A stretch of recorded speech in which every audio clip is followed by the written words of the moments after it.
Son características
bases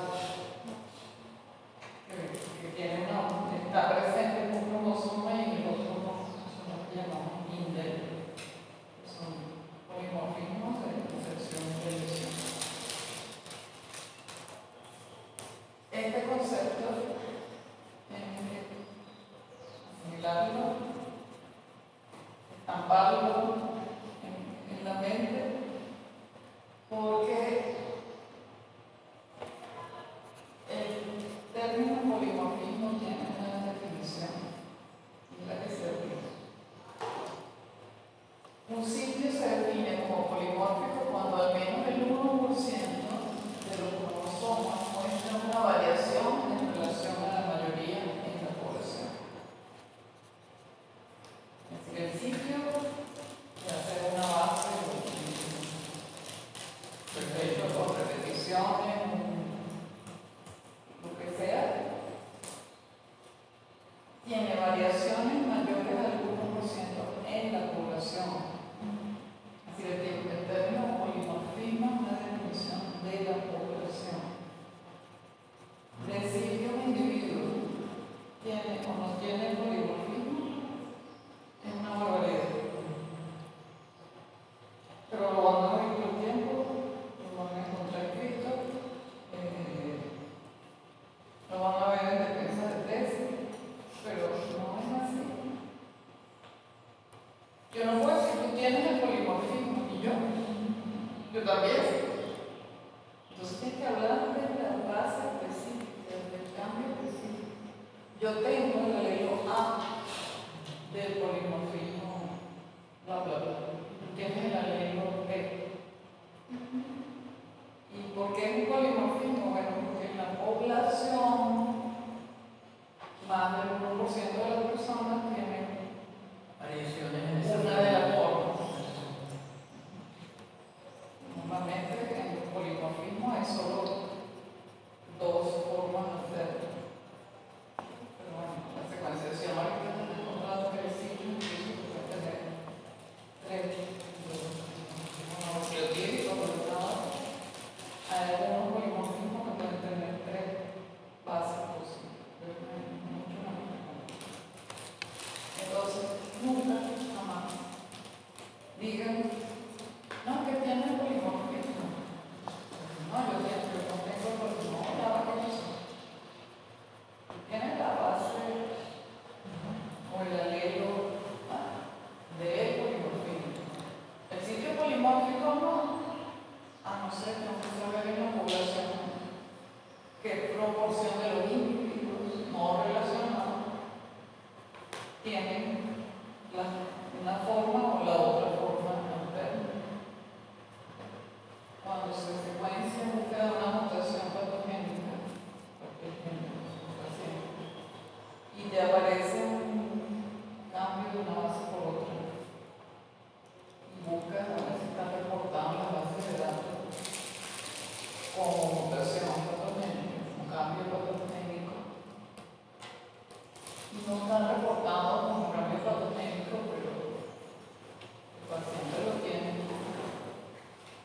Bueno, el siguiente paso a buscar es, ok, ¿qué frecuencia tiene la población de ese cambio? Si el 50%, 40% de la población tiene ese cambio, ese no es el cambio patogénico que está implicando la enfermedad en el paciente.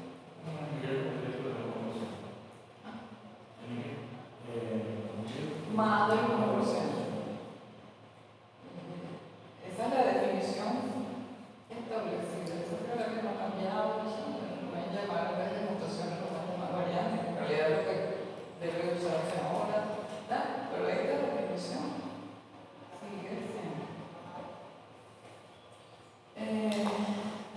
Depende del sitio, bueno, los polimorfismos pueden o no tener efectos sobre el fenótipo. Eso es todo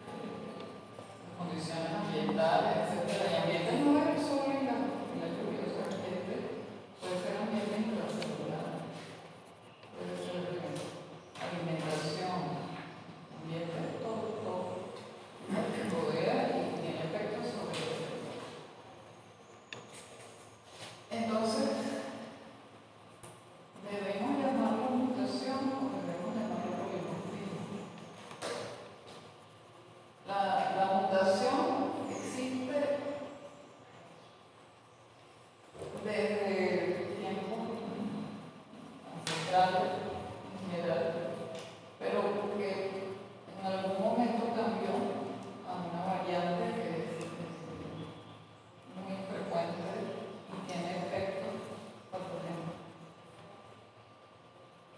El polimorfismo es común en la población, no hay un único alelo.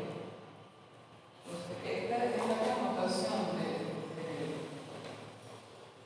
llamarlo mutación o variante.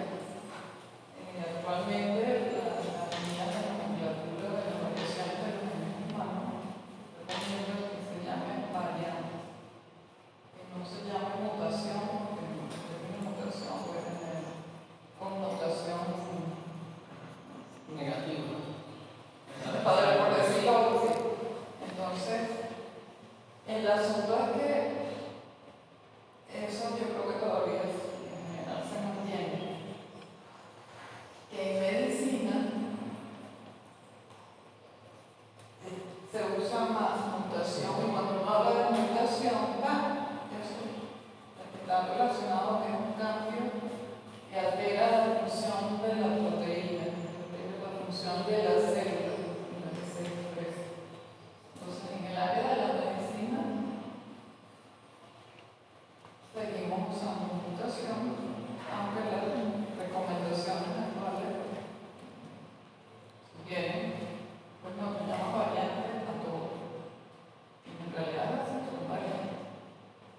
Que si son patogénicas o no, aunque estamos ya entonces en el término de polimorfismo, que ya expliqué. Y también biología, en biología es un mecanismo biológico. Mutación es un cambio de una cosa a otra.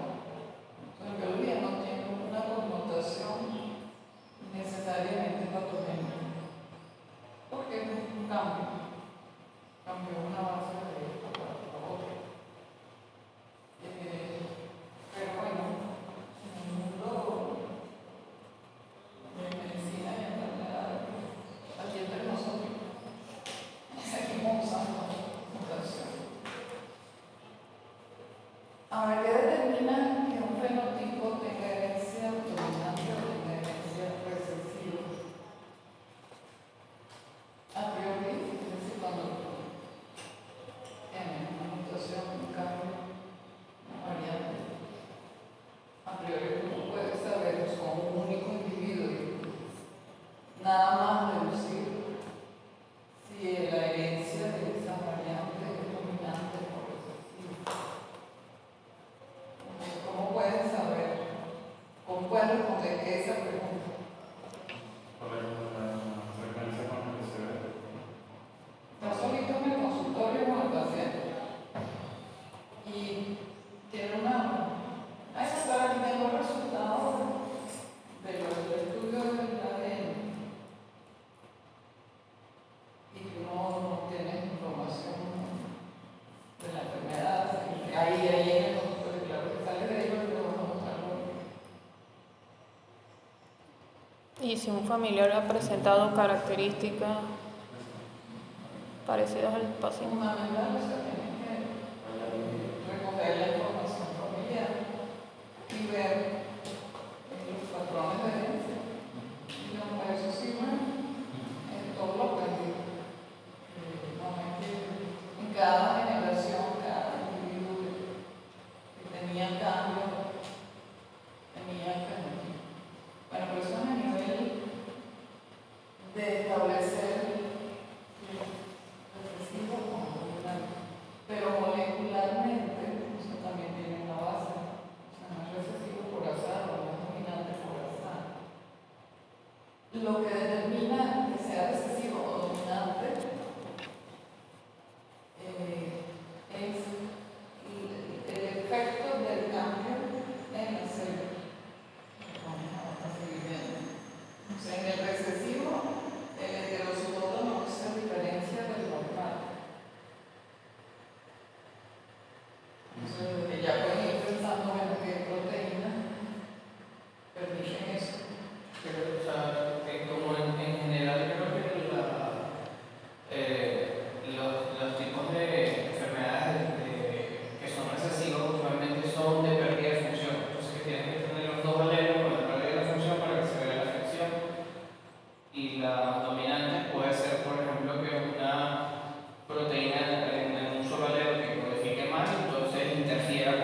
tiene que ver, la respuesta está en el punto 1, el efecto de la mutación en la función del producto del gen. La tolerancia del sistema biológico para la reestructuración funcional del producto del gen. Los fenotipos recesivos son actividades funcionales, porque necesita, como decía él, pérdida completa de la función. Los dos genes, ninguno de los dos funciona. Por eso que en la herencia recesiva el heterocigoto no muestra las manifestaciones, porque le queda una copia funcional, y esa copia funcional, bueno, hace lo que puede. Supuestos específicos de la enzima y del sistema biológico que esté afectado. Las proteínas, mutaciones o los cambios de proteínas estructurales son típicamente dominantes, porque en general producen mal funcionamiento. Son proteínas estructurales que tienen que ejercer la función estructural. Es una proteína que por causa de cambio no tenga la longitud que debe tener, no tenga la conformación que debe tener, etc. Tiene impacto considerable en la célula. Aunque tenga la mitad de las proteínas que sí pudieran funcionar, porque se necesita todo para todo esto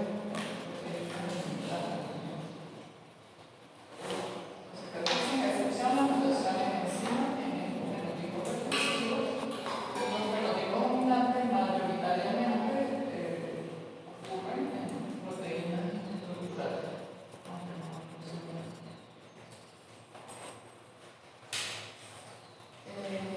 Bueno, ya les dije que son heterogeneidad alérgica, desremontable. El mismo gen, distinta variante, distinta mutación. Heterogeneidad del óseo, el mismo fenotipo, distintos genes posibles. No es que todos a la vez, sino que puede haber una enfermedad que es producida por mutaciones en este gen, con este, y el fenotipo es idéntico. Eso es heterogeneidad del óseo.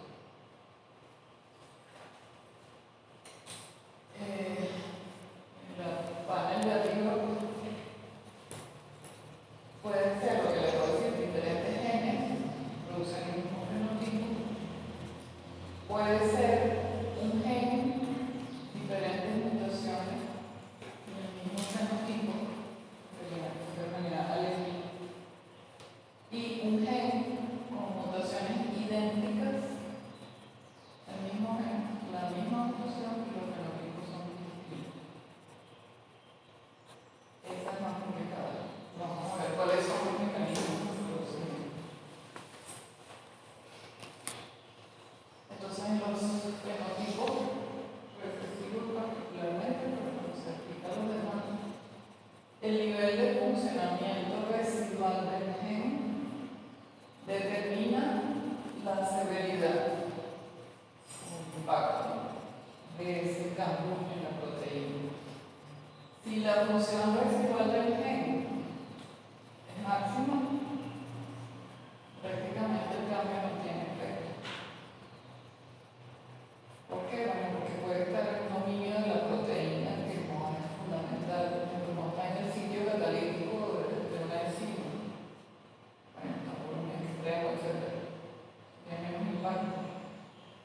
Y si la actividad residual de la proteína 50% o menos, se produce el fenotipo, causa la enfermedad. La severidad del fenotipo viene dada por el nivel residual de actividad de la proteína, la que sea enzimas, otro tipo de proteína.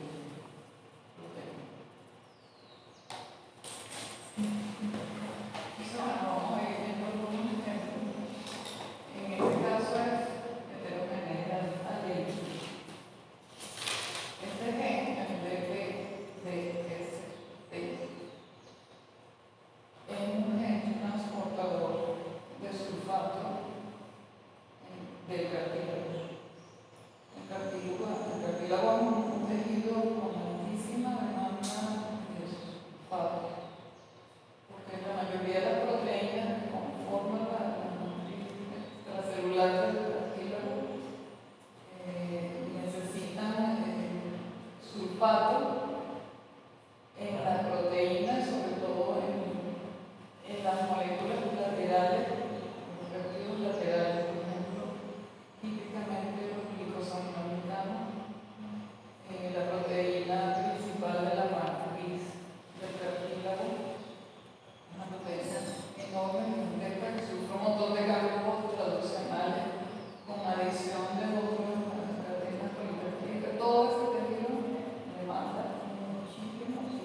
tienen que ser en condición recesiva. Un transportador, los transportadores también necesitan que ambas copias del gen no sean funcionales para que se exprese el fenotipo. Entonces, las 4 enfermedades son las de la osteogénesis 2, que es letal, la cotrogénesis 1B, letal, la displasia diastrófica, que no es letal, es menos severa, y la displasia epifisiaria múltiple, que es muy poco severa. Son 4 fenotipos con una severidad súper distinta en el mismo momento. En la displasia diastrófica hay claro, tratándose de mutaciones en un gen cuya función o que se expresa en el cartílago y sobre todo del articular, las manifestaciones clínicas que ocurran van a ser en los miembros. Pero ocurren ya desde el periodo embrionario. O sea, el desarrollo embrionario está afectado severamente según el fenotipo, según la enfermedad causante. La displasia diastrófica se caracteriza por un acortamiento significativo de las extremidades, contracturas articulares, escoliosis. Es un fenotipo en el que la sobrevida es posible. Los individuos están bastante afectados físicamente, pero no es letal. La cotrogénesis tipo 1B es letal, caracterizada por extremidades muy cortas, tórax pequeño, en medio de los tejidos blandos. Estos bebés, esto no es tan infrecuente este fenotipo.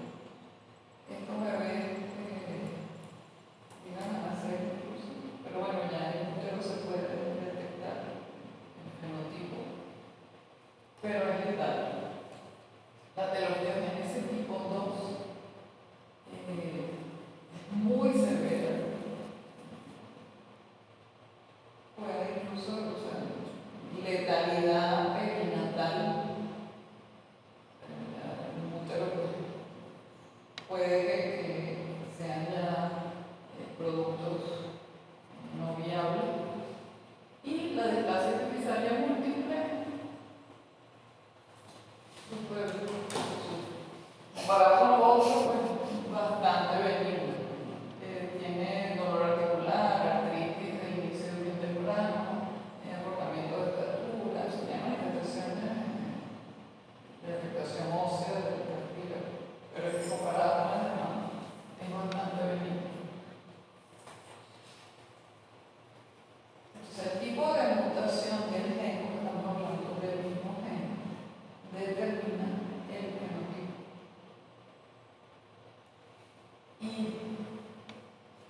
están algunas mutaciones específicas, como la G255E, una mutación súper frecuente en las poblaciones del mundo, pero que aparece frecuentemente en los casos de atelosteogénesis 2.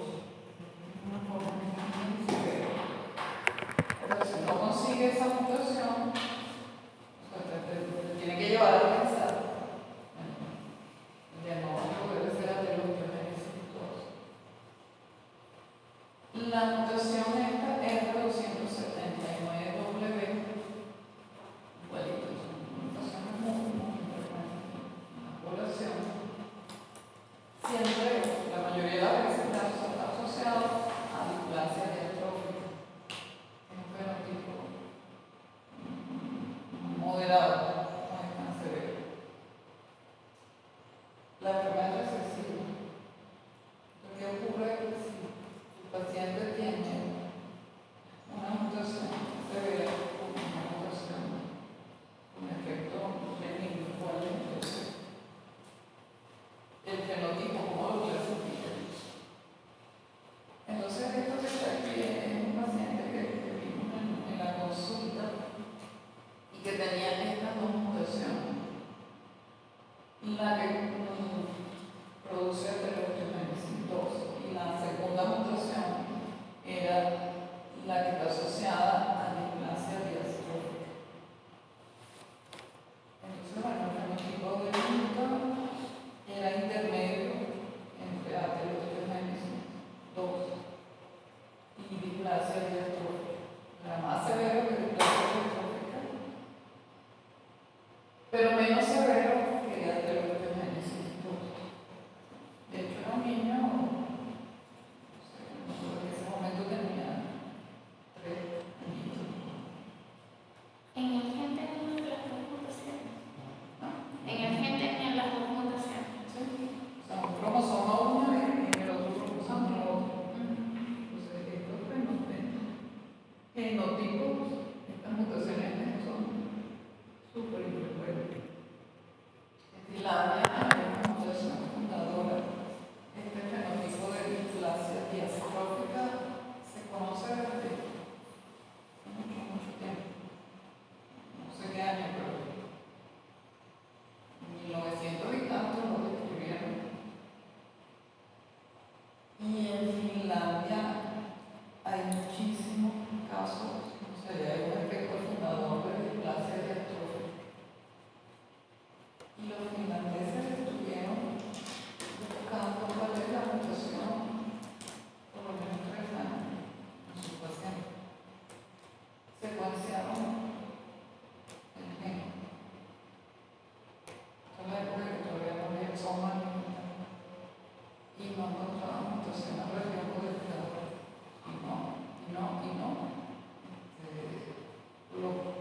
Como ya estaba el gen descubierto y caracterizado y tal, bueno, en otras poblaciones, mira, tengo así con la mutación, y los finlandeses todavía sin encontrar la mutación de su displasia diastrófica. Pero por fin secuenciaron la región promotora. La mutación estaba allí, pero entonces, repito, lo he dicho antes, no todo el mundo hablando por personas, sino la secuencia promotora frecuentemente no se secuencia. Entonces la mutación finlandesa está en esta región que no es codificante, pero fundamental.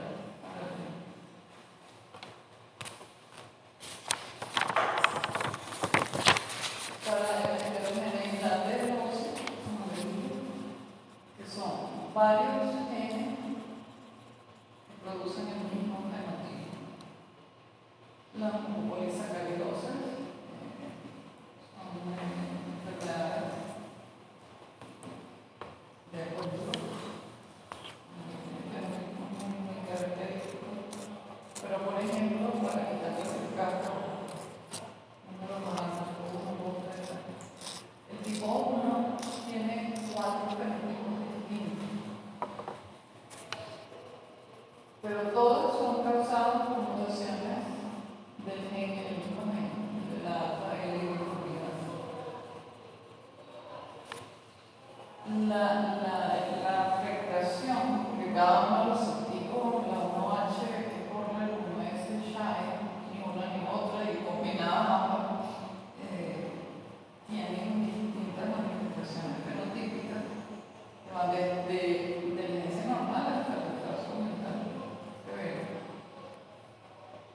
El fenotipo depende del nivel de actividad residual de la enzima. En nuevos sistemas de actividad, en otra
y el alelo se expresa, ¿no? Y en las zonas corporales más calientitas, en este caso el lado, el abdomen, etc. Entonces sí hay expresión del gen y el pelaje es blanco. Eso es epistasia. Bueno, el fenotipo Bombay, ustedes lo que analizan es conocer. Conocimiento. El fenotipo Bombay, Pero ¿cuál fue que ustedes si lo conocen. Ah, Sí, o sea, el más extraño de todo el mundo, el honor universal, es que no tiene básicamente ningún antígeno. De ese sistema En teoría, porque sí lo tiene.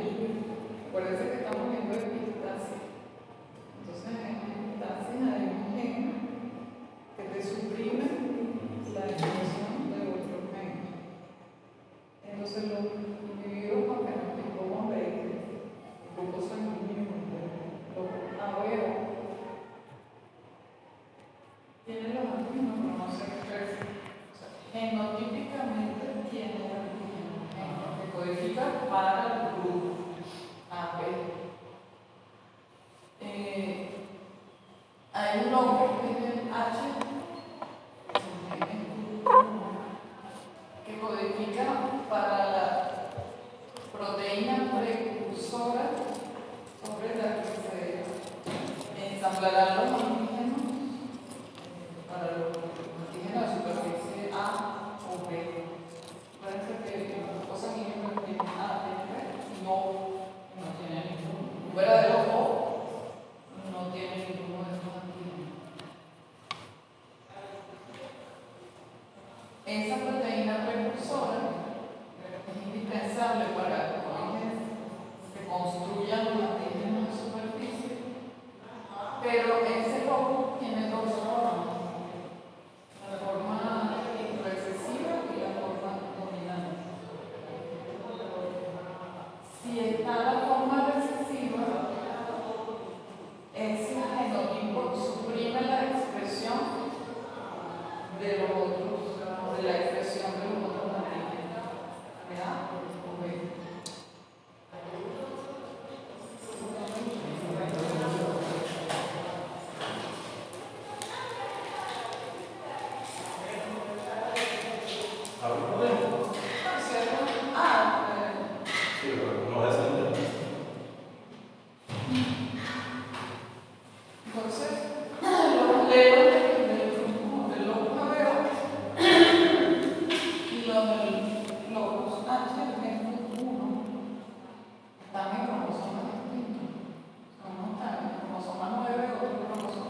El lobo jabeo está perfecto, a él no le pasa nada.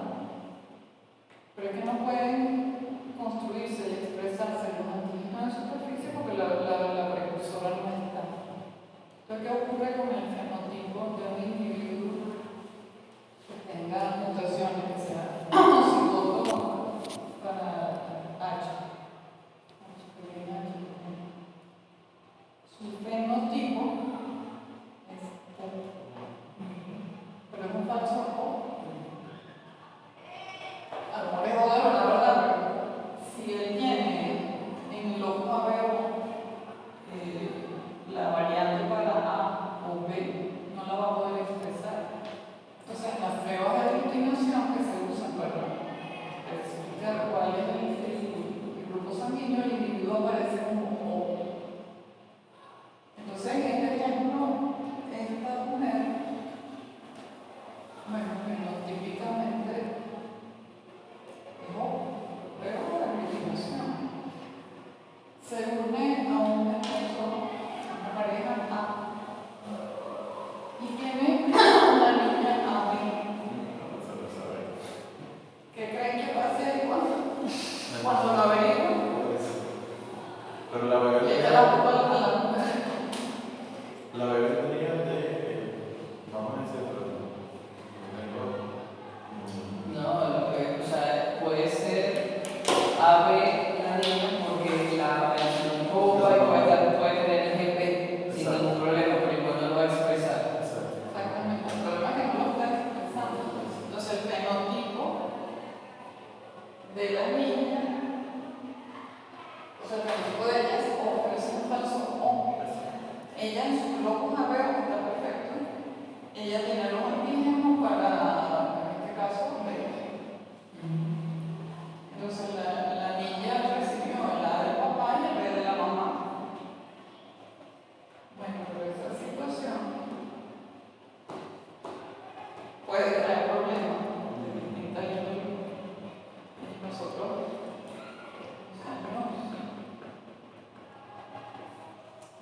en los 80, pero ya todavía un tiempito de los 90, uno de los sistemas que se usaban, cuando solo se usaban proteínas, polimorfismos de proteínas, para pruebas de fertilidad, era el loco jabeo, que informa bastante para efectos de filiación biológica. Y cuando había una discrepancia de este tipo, había que demostrar que no fuera un fenotipo completo. Porque puede dar como exclusión de la paternidad una no exclusión. Entonces, ¿cómo? Y analistas cómo piensan que pueden demostrar un fenotipo completo sin secuenciar Porque, por ejemplo, en este caso, si la madre tiene los.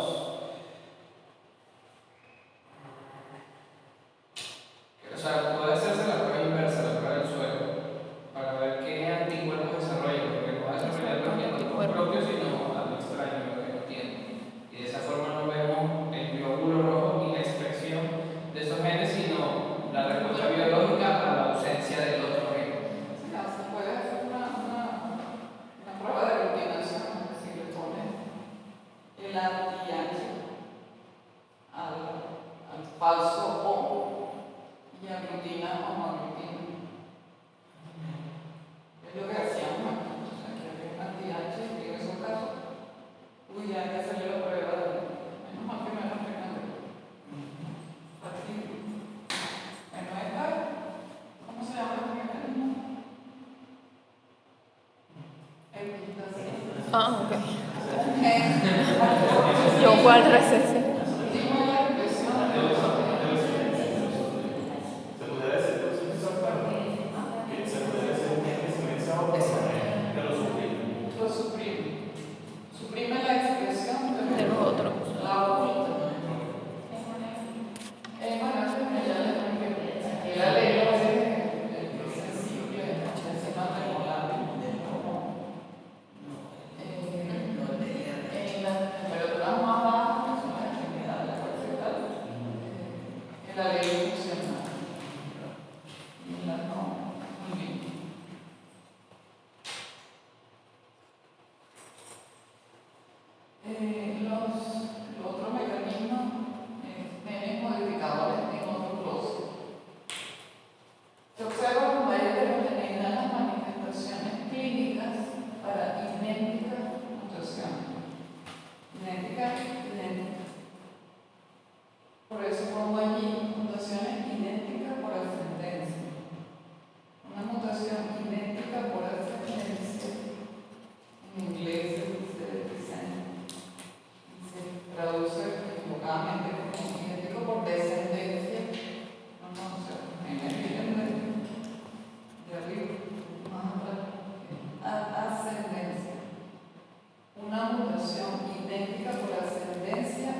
Un ejemplo típico es el síndrome de Bardet tipo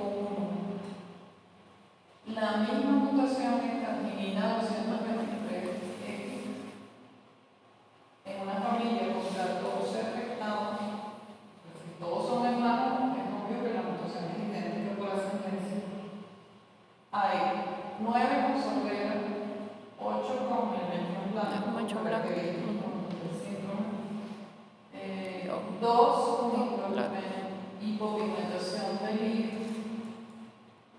Es decir, la misma mutación en una misma hermandad, la misma mutación que produce fenotipos distintos dentro de la gama de las manifestaciones del síndrome.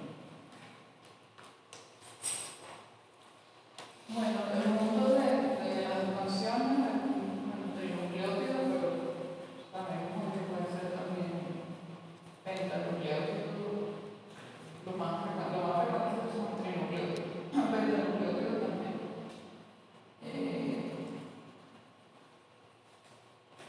Estas mutaciones pues son inestables, cambian de una generación a la siguiente, cambia el tamaño, el número de repeticiones, eso determina la severidad de la enfermedad, determina el fenotipo, la edad de inicio en la siguiente generación.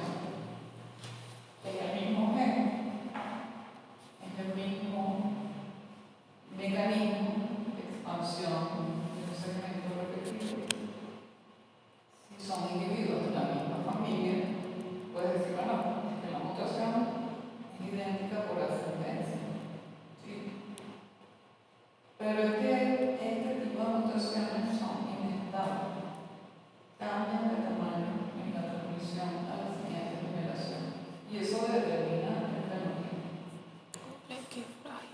Y para matar, el origen parental del alelo mutado determina la inestabilidad. Influye fuertemente en la inestabilidad. Eso es específico del gen. Hay genes en los que si el origen es materno, es más inestable que cuando el origen es paterno o al revés.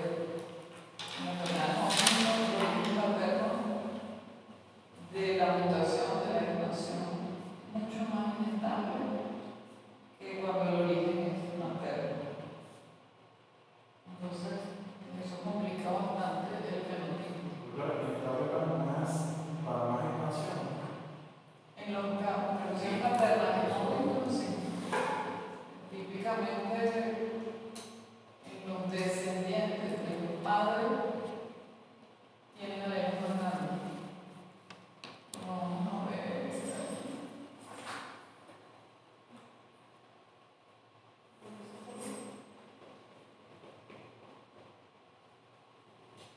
En este caso, el ejemplo sería como el Martin Bell o X frágil.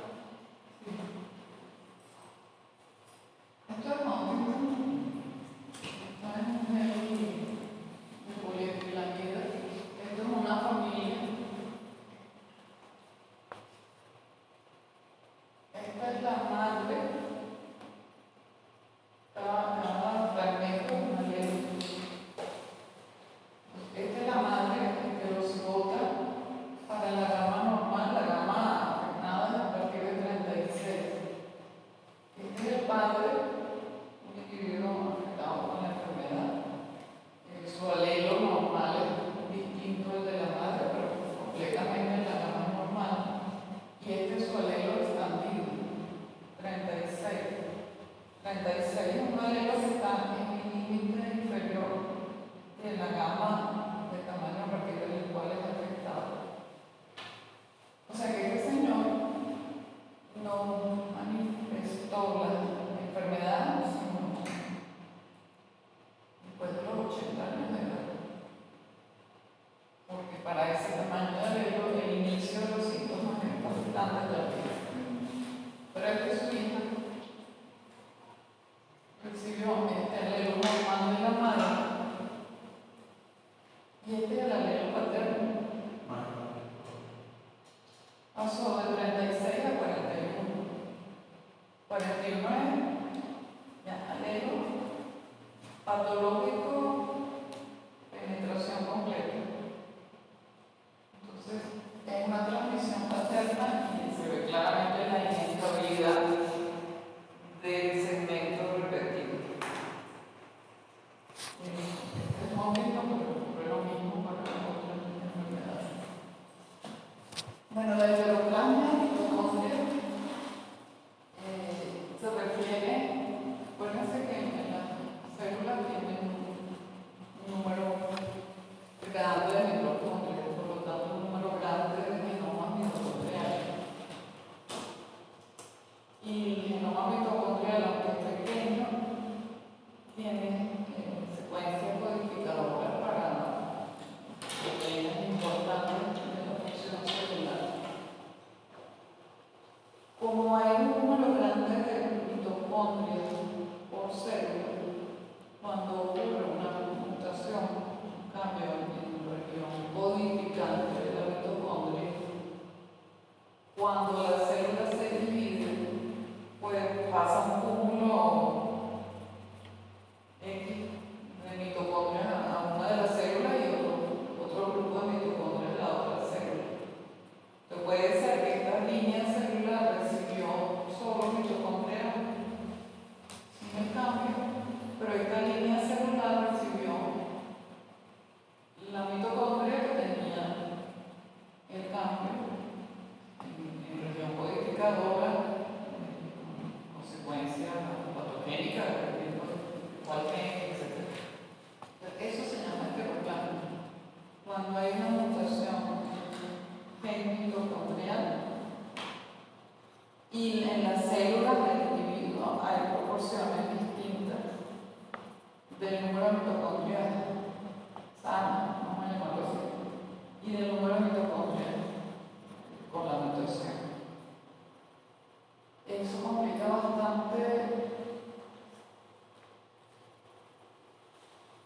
el diagnóstico y el pronóstico, porque además es variable con el tiempo.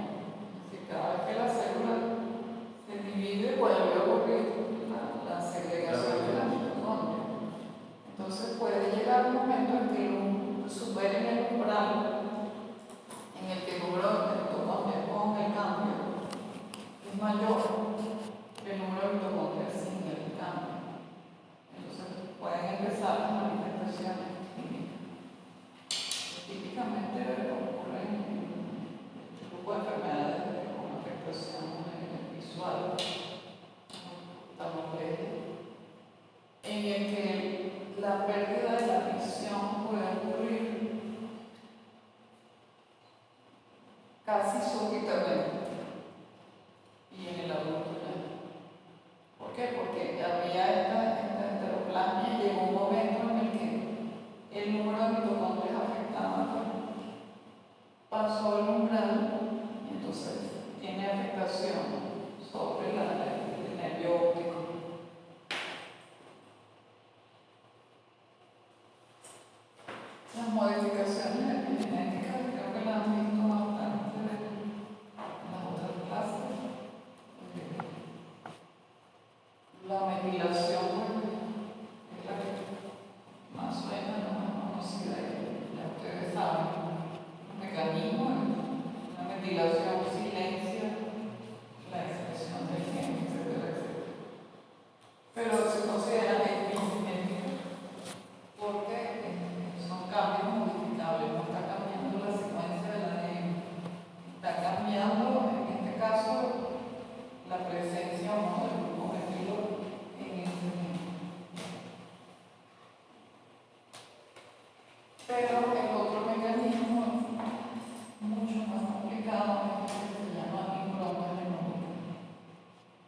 célula completa, el genoma materno y paterno.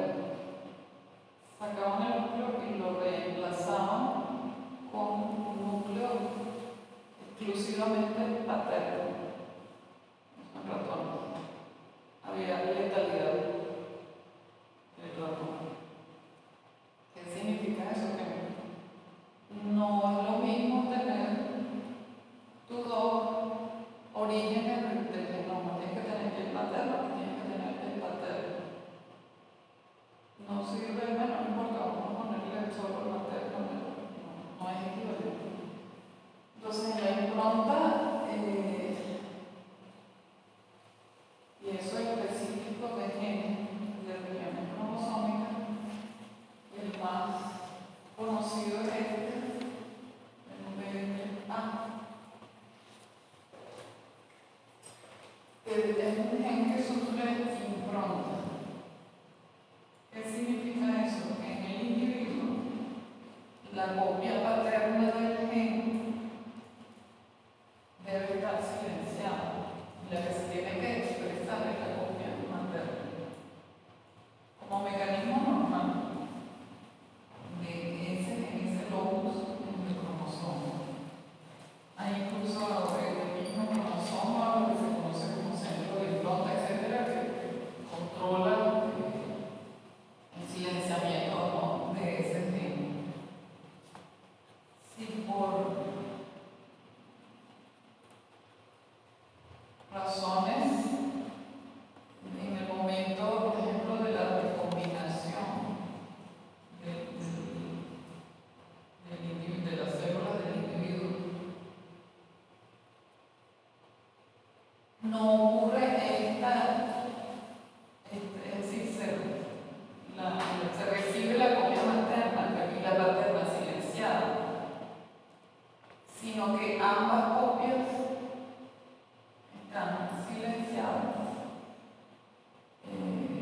causa enfermedad severa. Entonces, la más conocida de este mecanismo de enfermedades son el síndrome de Prader-Willi y el síndrome de Angelman. El mismo gen, pero son fenotipos parecidos, pero son distintos, tienen manifestaciones fenotípicas diferentes. Y lo que determina cuál de los dos fenotipos tiene el descendiente, el niño que se manifiesta en infancia, es cuáles son las copias activas del gen que tiene. Entonces, a veces por recombinación si tiene dos copias del gen, bueno, no se cumple la función. Sí, pero las dos copias son maternas. Se produce uno de los signos. O lo contrario, no tiene materna y tiene dos paternas. Bueno, tiene dos copias del gen. No sirve. Tiene que tener una materna y una de ellas silenciada. Es un mecanismo complejo, pero ocurre. Hay varios centros de impronta de varias regiones cromosómicas que sufren lo que se llama impronta.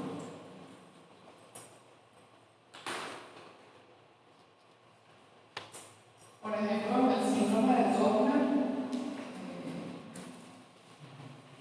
como ustedes saben, las niñas con Turner tienen un solo cromosoma X, porque por problemas de la difusión, etcétera, no recibieron el paterno o recibieron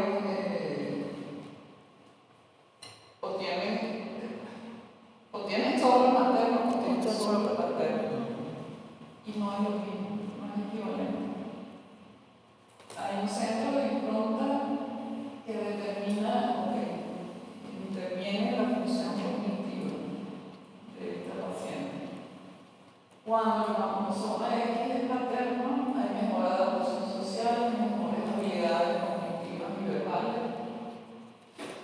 Cuando el que recibe es materno, hay mayor deficiencia en la adaptación social, en las habilidades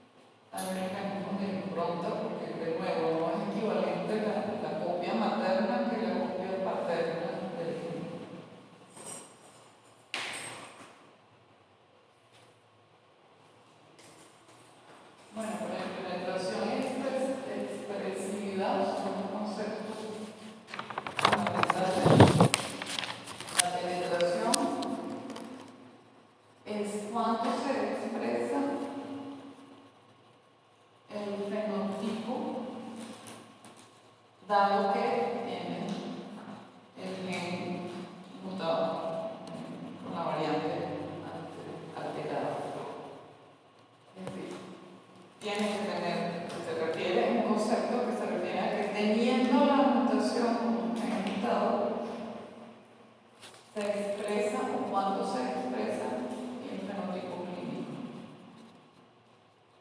Ejemplo clásico, por ejemplo, la porfiria aguda intermitente. Ahí es típico la penetración del fenotipo que ha causado por una deficiencia enzimática. Típicamente hay una proporción de individuos que tienen la mutación y no expresan a lo largo de su vida las manifestaciones, las crisis agudas. Eso está asociado también a la severidad de la mutación. En el individuo todo el mismo gen, pero distintas mutaciones. Y la expresividad, como más o menos lo refleja el nombre, es la variabilidad de la expresión. ¿Cuál es la gama de efectos fenotípicos que tiene el individuo con la mutación mutado? Es distinto penetración, porque la penetración puede ser bajísima, puede ser alta, puede ser alta. La cambio de expresividad, en cuanto expresa la característica fenotípica. Eso tiene que ver con cuando usted estaba hablando ahorita de conjunto de la cantidad que pudiera tener, ¿no?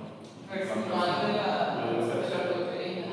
Pudiera ser como expresividad. Exactamente. Entonces, bueno, en expresividad lo más conocido es polidaquilina. En mi caso, la penetración solo es para las enfermedades de tipo de herencia dominante. No se usa en la recesión. No, puede ocurrir también con herencia recesiva.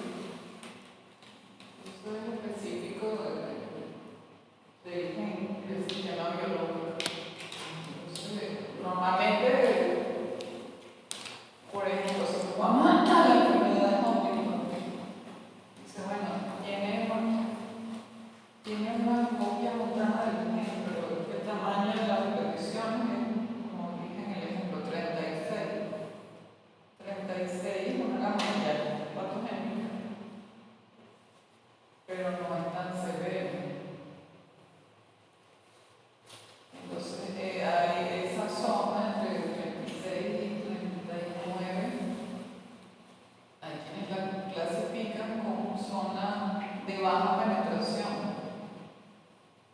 Bueno, hay gente que puede tener una mutación, una 37 repeticiones, para empezar los síntomas a los 60, 70 años. Bueno, pero que le dio un infarto a los 50, se murió. De nunca lo empezó. Hay que evaluar cuál es la situación. La polidactilia, bueno, creo que todos más o menos sabemos. Puede ser apenas un pequeñito apéndice mínimo, o puede ser el dedo completo, en una sola mano. Eso es expresividad variable. Tiene la mutación, pero bueno, por efecto seguramente de otros genes, expresan mucho o expresan menos del fenotipo. Bueno, el ambiente, como ya les dije,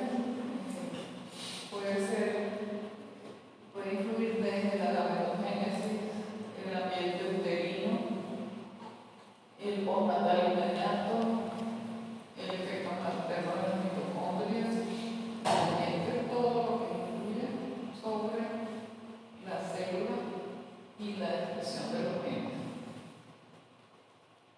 Por ejemplo, la hiperfenilalanemia es una enfermedad por aumento de la fenilalanina.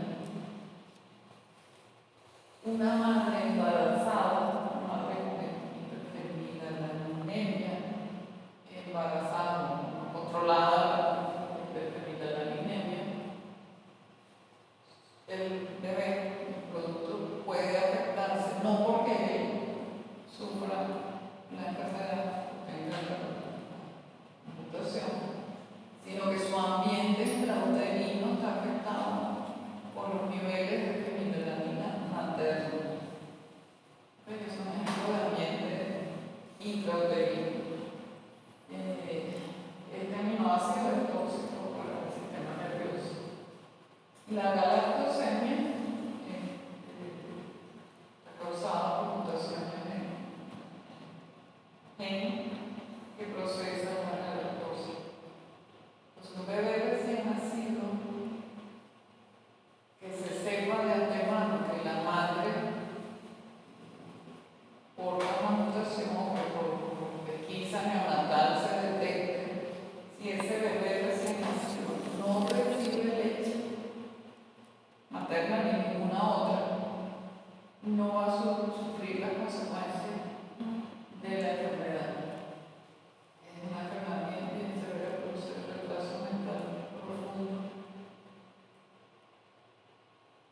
Pero la única forma que pueda prevenir y evitar que el bebé reciba leche, nunca, nunca, ni siquiera recién así, no, nunca, es que por pesquisa prenatal lo puedas detectar.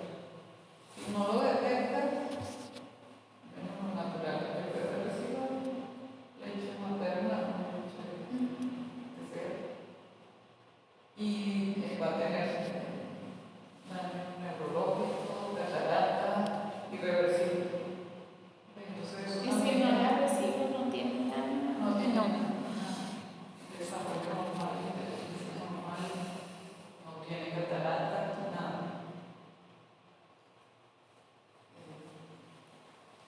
Claro, te repito, o sea, es difícil que puedas saberlo si no tienes una pesquisa prenatal. Pero bueno, la frecuencia es baja, entonces no sé, un balance entre esa que vas a detectar a todo el mundo si tiene o no tiene, si es una prevalencia muy, muy baja. Bueno, si se tiene los recursos, sí, pero si no se tiene.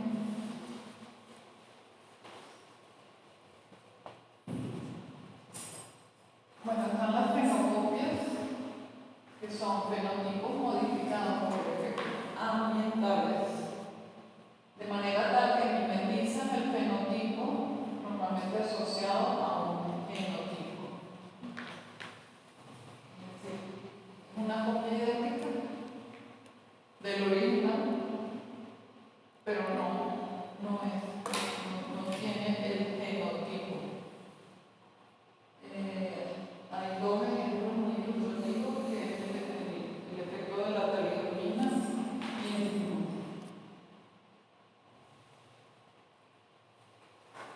El hindú es una enfermedad neurodegenerativa de progresión lenta, letal, que se había observado exclusivamente en las tribus de Nueva Guinea. Severísima,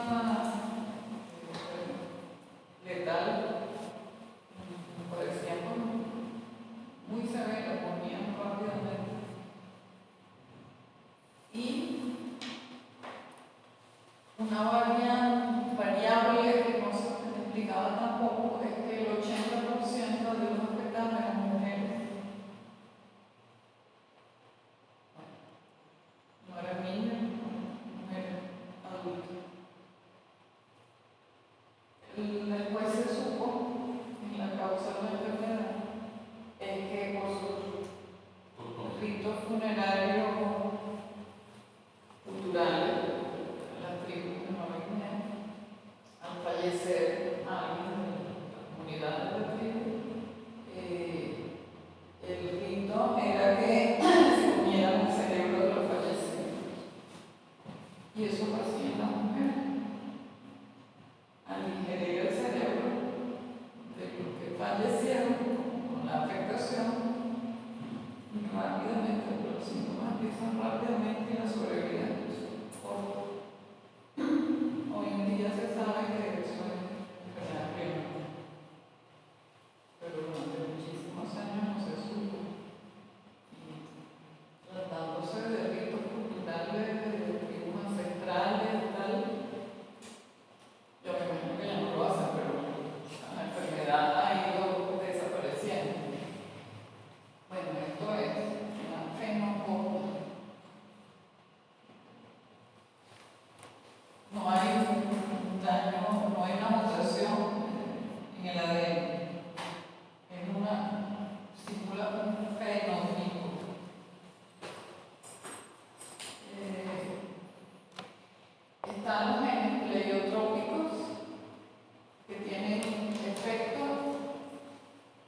que tiene afectaciones en el tejido conectivo, pero el Y corazón, corazón. en varios oculares, en varios tejidos distintos, pero el gen uno solo, pero afecta distintos sistemas internos. Eso es un gen pleiotrópico, afecta pocos tejidos del cerebro. Tiene que ver con porque tiene efecto en la función.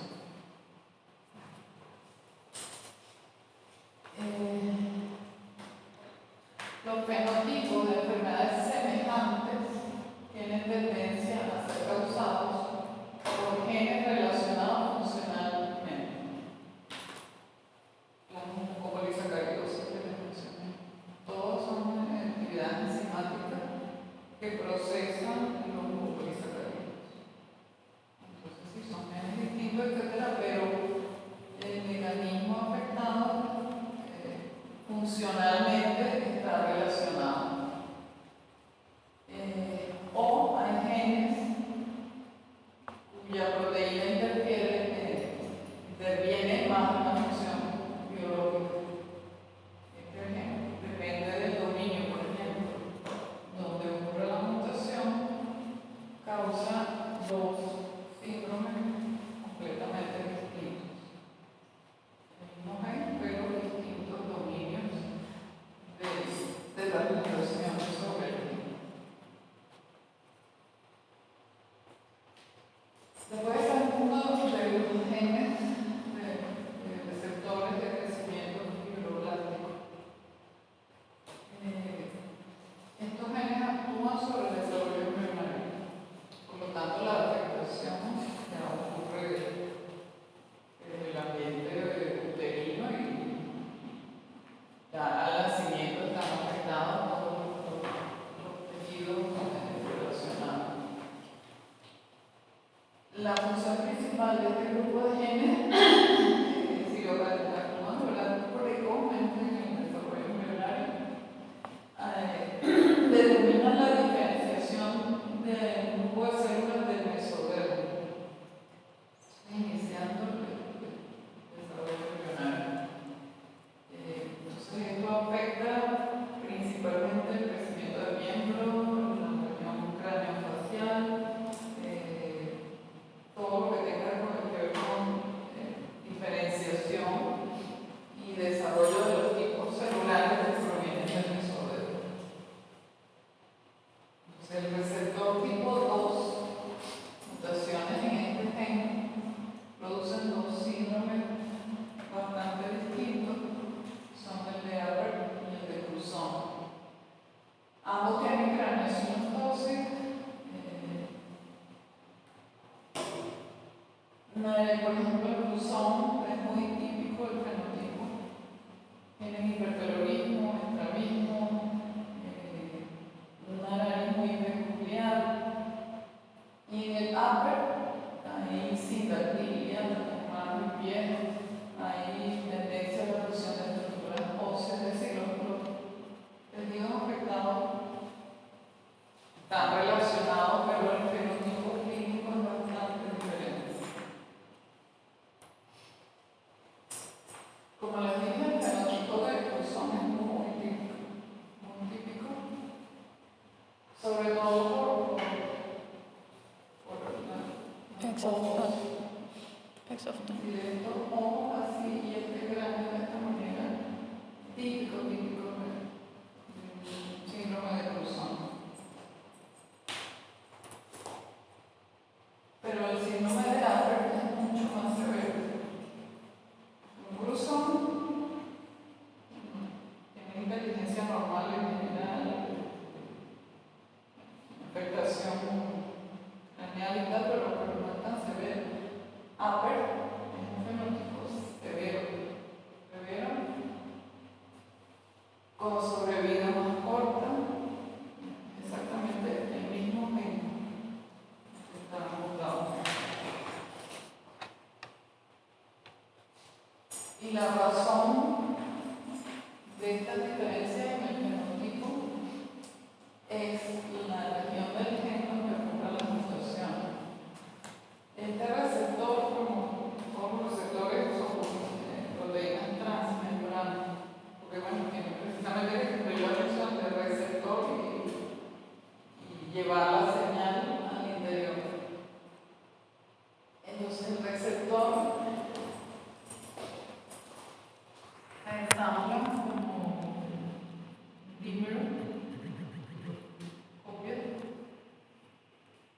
Y depende del trimestre de esta conformación péptida. Y depende si las mutaciones ocurren en estos dominios, el síndrome de Cruzón, pero si ocurren en esta región de dominios, el fenotipo es síndrome de África. El mismo fenotipo bastante distinto, y lo que nos diferencia es la región del gen y los dominios de la proteína que están afectados. Hay toda una familia de síndromes de los receptores del factor de crecimiento celular, y todos dependen, bueno, de cada factor, el 1, el 2, el 3, etc. El más conocido es la condroplasia, el anismo, la mayoría de los individuos con el anismo, con cabeza grande, etc., son mutaciones en el FTP, muy conocido. Pero de las mutaciones en el mismo género también estos otros síndromes un poco menos conocidos, frecuentes también.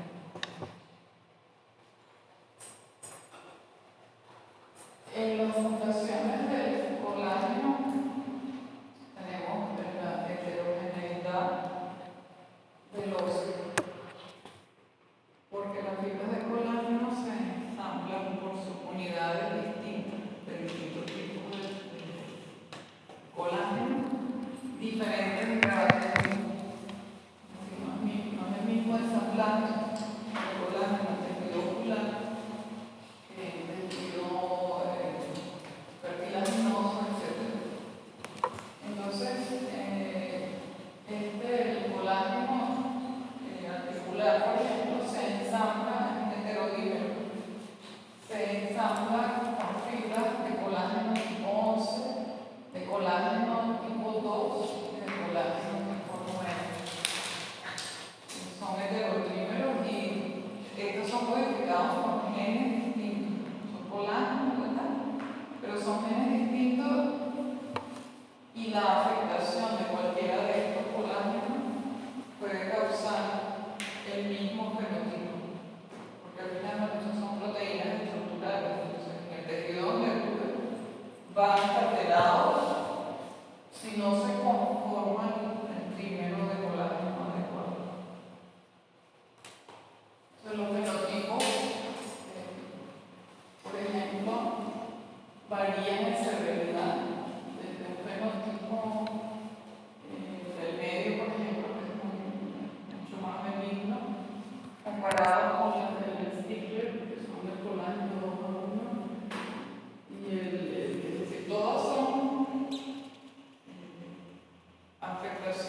afectación de la audición, hipoplasia del pulgar. Esto es embriopatía por talidomida. Esto es síndrome de esto es la propia fenocopia. Esto no, esto es el signo. La embriopatía por talidomida es la fenocopia. No me indica. A ver, voy a ver el doctorado. Él estudió esta familia. Si ven, una familia bastante numerosa. Y a esta altura ya ustedes deben saber que este patrón de herencia es dominante. Todas las generaciones afectadas. Y tanto mujer como afectada. Esta forma aquí es el grado de afectación. Entonces, ese mecanismo, ¿cuál es?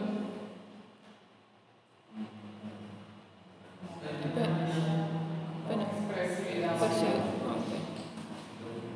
Lo que sea que estaba causando el síndrome tenía expresividad variable. Desde mucha afectación o afectación completa hasta afectación parcial. Manuel lo describió en 1980. En esta familia había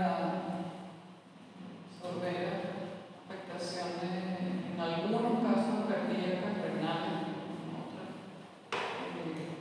La foto que vimos antes, afectación del miembro completamente. Pero esto no es la fenocopia, esto es un síndrome genético. Para ese momento, en 1980, porque lo describió, lo comparó con síndromes conocidos para la época y uno calzaba con todas estas manifestaciones. Y con trabajo largo tratar de encontrar la causa y el gen. Se caracteriza también el síndrome hídrico extravírico. Son manifestaciones de los músculos auriculares. Y también había trombocitopenia y leucocitosis. Síndrome que afecta un montón de cosas, un montón de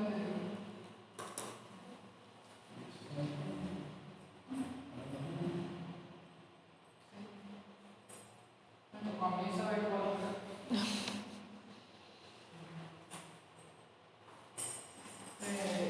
bueno, logramos identificarlo. Este fue mi trabajo de postdoctorado. Tuvimos mucha suerte, que logramos encontrar el gen. El gen se llama SAL4, SAL4. Inicialmente estudiamos nos afectamos con todas genealogías buena para el estudio genético, pues están varias generaciones, varios integrantes son afectados, otros no, otros con variabilidad en la expresión, etc. Entonces estudiamos unos marcadores intragénicos de este gen como candidato, porque si era o no era, en esta época no mira el son. Y coincidió, yo muy bonito, pero todos los individuos afectados portaban el mismo haplotipo en fase, la misma combinación de alelos de los marcadores. Y por supuesto en un solo cromosoma, corresponde con una herencia dominante.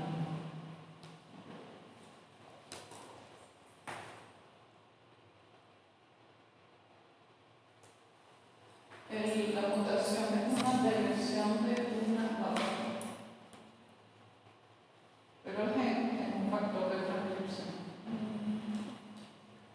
Un factor de transcripción se imaginará donde tú